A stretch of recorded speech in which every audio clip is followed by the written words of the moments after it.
تخيل معايا ان عندك بالونة مطاطية جدا ومليانة بمادة جيلاتينية مرنة جدا، وجوه البالونة دي انت حاطط فيها مكعبات او كور. تخيل بقى ازاي تقدر تحرك الكور دي بسهولة وتشكلها وترتبها جوه البالونة دي. ده بالظبط اللي احنا بنعمله لما بنستخدم خاصية الفليكس بوكس. الفليكس بوكس وظيفتها انها تحط الاليمنتس بتاعتك جوه بوكس وتديله خاصيه الفلكسبيليتي، يعني المرونه، زي كده الكور اللي جوه البالون. فساعتها العناصر بتبقى سهل جدا انك تحركها، ترتبهم فوق بعض جنب بعض، تحدد السبيسز ما بينهم، تحدد الدايركشن، وتعمل كل اللي انت عايزه. الكلام ده هتقدر تعمله لما تدي الاليمنت بتاعك او تدي الكونتينر بتاعك خاصيه ديسبلاي بفليكس، وكمان تديله الدايركشن بتاعه سواء عايزه يبقى في الرو او في الكولوم. كمان تقدر تحدد السبيسز ما بين العناصر دي، سواء كانت عايز السبيس كلها تبقى في الاخر او السبيس كلها في الاول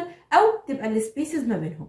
وبتعمل الكلام ده عن طريق خاصيه Justify Content. الفليكس بوكس او Display Flex هي من اهم البروبرتيز اللي موجوده في السي اس اس، واللي دايما بنستخدمها عشان نعرف نرتب العناصر بتاعتنا بسهوله، زي كده اللي جوه البالون.